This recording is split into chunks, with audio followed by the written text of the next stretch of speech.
Oh my god. Wow. I literally just got done watching. Seconds have passed since I just watched Home Sweet Home Alone. Wow. Holy crap. This movie. This is a 2021 remake or reboot, I guess, of the Christmas classic, my favorite Christmas movie of all time, Home Alone. Am I having a bias going into this film? Sure, maybe you can say that, given the fact that I grew up on Home Alone and Home Alone 2, Lost in New York. And they're some of my favorite movies of all time. I watch those two movies every year during Christmas. So yes, there is a part of me that holds those films in such high regard that going into this film, I immediately think, why? Why are we doing this? What in the blue hell is the point of any of this?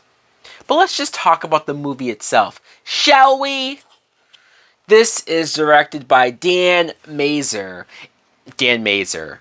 Great job, dude! And not just that, it was funny because this is on Disney Plus. It's a brand new film that's premiering on Disney Plus. But the opening is the old Fox logo. It says 20th Century Studios. It doesn't say Fox, but it's that same style of intro. And yes, I guess it was Fox who originally made this movie or had it in production before Disney bought Fox, but it's so funny how even Disney doesn't want to put their brand, their label, anything to make it seem like they're the ones who made this. They're making it very clear that no, this was a Fox thing, and we just so happen to have it. Woohoo! This film. Okay, so if you haven't seen the trailer, the plot is we see this little annoying ass kid, Max, who is an a-hole. He is. The way that he talks to his mother, the way that he treats his family, the way how he just has no regard for any other person in the world but him. He gets left home alone while his family went to Tokyo. And it's no wonder why his family left him there. I am convinced that they left him on purpose. Because F this kid. Seriously, who would miss him? I know that sounds harsh. I know that this kid is like 10, 11, 12. I don't even know how old he is, but he's young. I get that.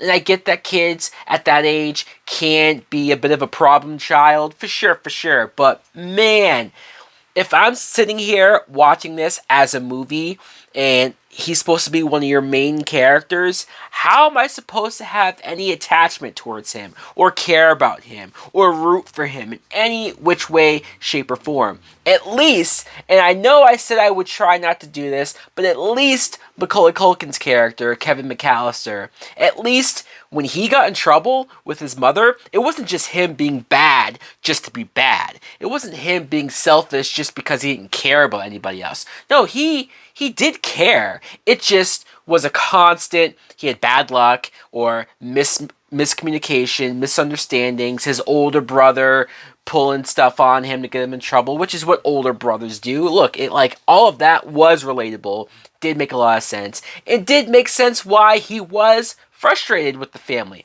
Whereas, like I said, this Max kid, F him. I didn't care what happened to him. In fact, this kid fell into a vat of acid and was to never be seen ever again. Oh well! That would have been my reaction. But we get to a point where him and his mom wind up at this open house of this couple who are in major debt and are having problems affording their house, the mortgage. Like they're screwed.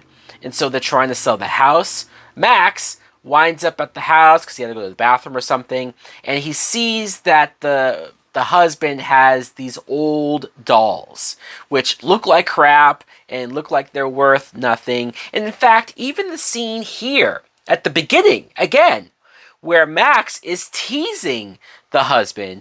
Oh, you have these dolls? Oh, it's your doll collection? Oh, you don't want to share your dolls? Like, he's just a dick to this guy who, he's in this guy's house. What are we talking about here? Why are you talking to this grown ass man, this adult, this way? Max, you're an asshole. Max sees that they have this doll and he steals the doll.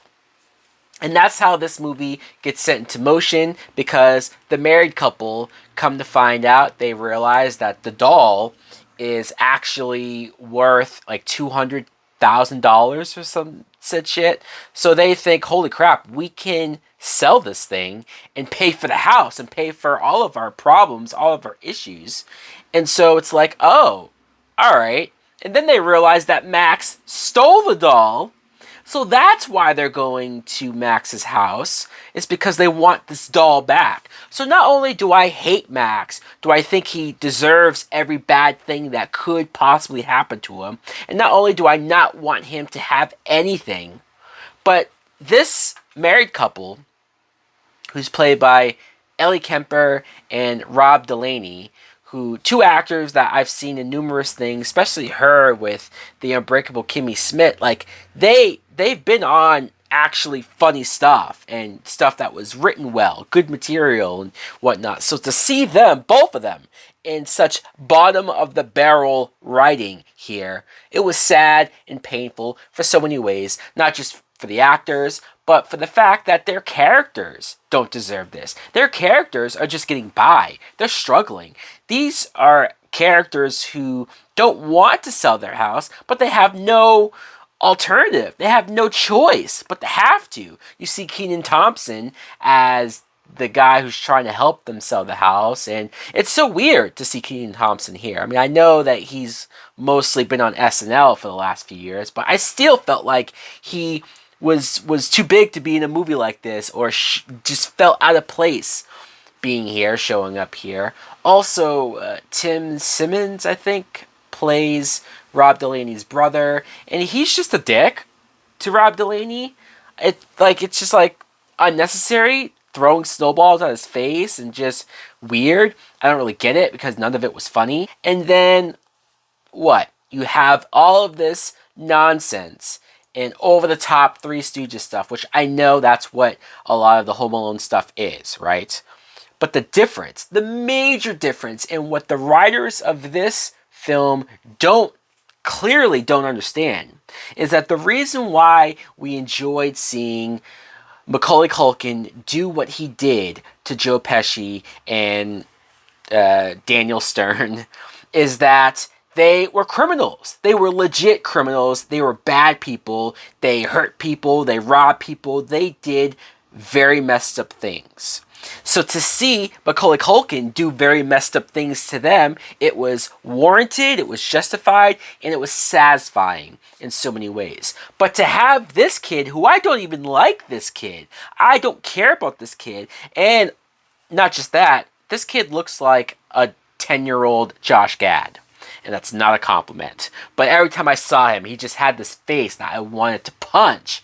Let me stop. He's a young kid. It's not his fault that he was horribly miscast. Every overacting facial that he made in these scenes, especially when he's planning his death traps and they're using the same music from the original Home Alones. I'm just like, no! Stop, guys. Stop. Don't do this. Don't give me more of a reason to hate this film more than I already do.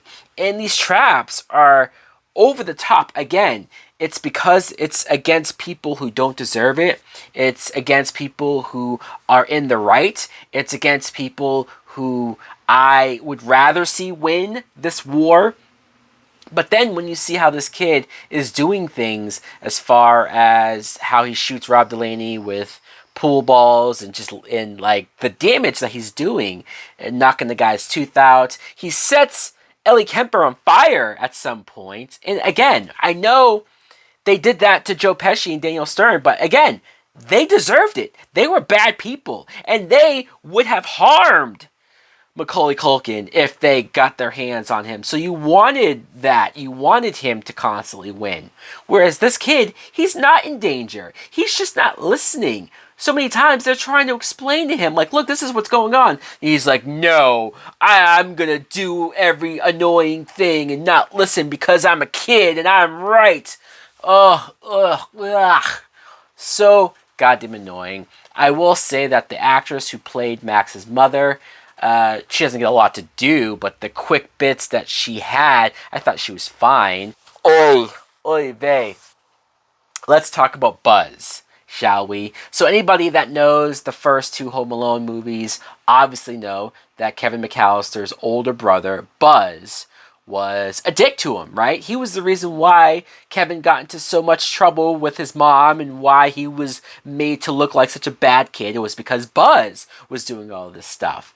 Classic as far as remembering who he was. So they brought that actor back here in a couple scenes as a cop that goes to the house for one scene, and then he even references how this happened to his brother when he was a kid and whatnot. And yeah, sure, maybe a little nostalgic to see this Buzz guy, but at the same time, it's whatever. It's such a throwaway thing. It's not like it's Macaulay Culkin himself showing up and like, holy crap, he's back in this world. No, it's just... And the scene when he gets out of his cop car and they do a zoom in close up shot of the McAllister name on his uniform, just in case people didn't recognize him, or just in case you needed it spelled out to you that there is a connection from this film to the original. But guess what, guys? There is no connection. I'm not talking about the forced manufactured stuff that they put into this movie. No, I'm talking about as far as quality, directing wise, writing wise, acting wise. This Max kid, Archie something, whatever the hell his name is, I'll probably never have to learn his name again because that's how bad he was. I'd be surprised if he gets cast in anything else.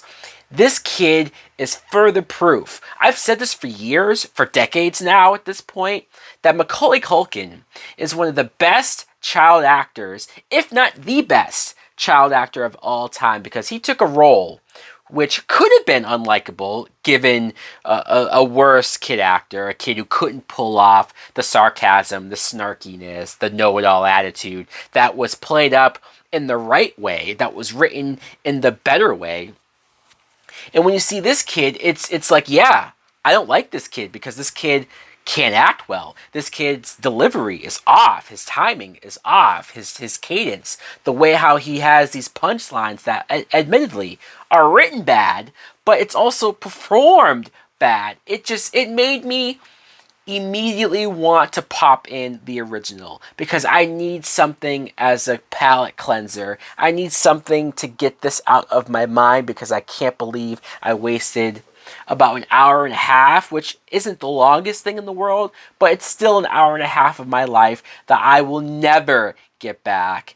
I hated this film. I did. I hated it. It sucks. It does suck. But even if you're not the biggest fan of Home Alone, like me, right? Even if you're just somebody who like, oh yeah, I've seen Home Alone, or even if you haven't seen Home Alone, you're going to watch this movie and say, wow, these characters are just badly written, badly put together. Who am I rooting for? You're going to be confused, not knowing how to feel about bad things happening to the good people. This movie did everything wrong and nothing right. I can't believe that they had the audacity to have a scene where one of the characters, they're watching a remake version of the Mafia movie that Macaulay Culkin watches, right, in the original movie. In this film, they're watching a remake of that on the TV. And one of the characters says, oh man, I hate how they remake all the classics. They're never better than the original. And it's like, I know you're trying to be funny and clever there, but no, it's not working. You're failing so goddamn hard.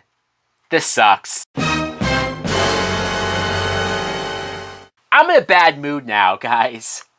So that's going to be my night. Anyways, let me know in the comments below if you took the plunge, took the challenge, and for whatever reason decided to also watch Home Sweet Home Alone. What a dumb title. What a dumb movie. Dumb, dumb, dumb. Like, comment, subscribe. Later.